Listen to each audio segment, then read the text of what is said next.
requires the correlation of great amounts of constantly changing economic information or data. So a high-speed, computerized data processing system was necessary, which could race ahead of the society and predict when society would arrive for capitulation. Relay computers were too slow, but the electronic computer invented in 1946 by J. Presper Eckert and John W. Mauchly filled the bill. The next breakthrough was the development of the simplex method of linear programming in 1947 by the mathematician George B. Dantzig. Then, in 1948, the transistor, invented by J. Bardeen, W. H. Brattain, and W. Shockley, promised great expansion of the computer field by reducing space and power requirements. With these three inventions under their direction, those in positions of power strongly suspected that it was possible for them to control the whole world with the push of a button. Immediately, the Rockefeller Foundation got in on the ground floor by making a 4-year grant to Harvard College, funding the Harvard Economic Research Project for the study of the structure of the American economy. 1 year later, folks, in 1949, the United States Air Force joined in. In 1952, the original grant period terminated, and a high-level meeting of the elite was held to determine the next phase of social operations research. The Harvard Project had been very fruitful, as is borne out by the publication of some of its results in 1953, suggesting the feasibility of economic or social engineering. And this was published in a book called Studies in the Structure of the American Economy, copyright 1953, by Wassily Leontief, International Sciences Press, Incorporated, White Plains, New York. I suggest you get it and read it. Engineered in the last half of the decade of the 1940s, the new quiet war machine stood, so to speak, in sparkling gold-plated hardware on the showroom floor by 1954.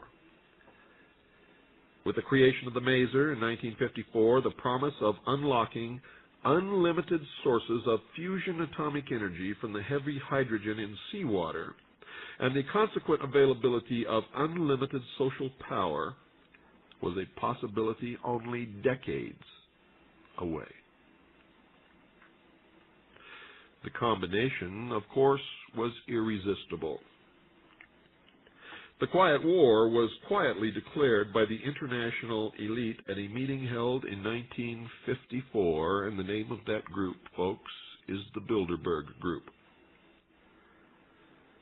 Although the silent weapons system was nearly exposed 13 years later, the evolution of the new weapons system has never, ever suffered any major setbacks, because no one has ever identified that what is happening to them is being caused by any kind of a weapons supply. New weapons, which as it turned out were a class of weapons so subtle and sophisticated in their principle of operation and public appearance as to earn for themselves the name silent weapons.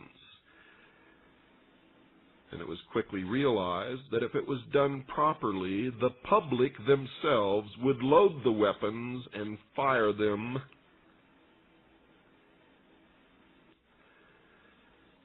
for the end result of their own destruction. In conclusion, the objective of economic research as conducted by the magnates of capital, or banking, and the industries of commodities, or goods and services, is the establishment of an economy which is totally predictable and manipulatable.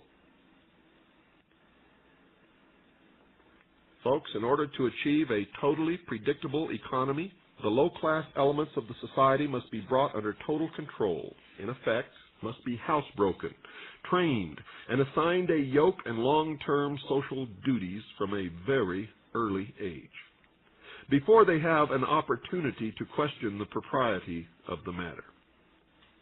In order to achieve such conformity, the lower class family unit must be disintegrated by a process of increasing preoccupation of the parents and the establishment of government-operated daycare centers for the occupationally orphaned children. The quality of education given to the lower class must be of the poorest sort, so that the mote of ignorance isolating the inferior class from the superior class is and remains incomprehensible to the inferior class. With such an initial handicap, even bright lower-class individuals have little, if any, hope of extricating themselves from their assigned lot in life. This form of slavery, and slavery it is, to be sure, is essential to maintaining some measure of social order, peace, and tranquility for the ruling upper class.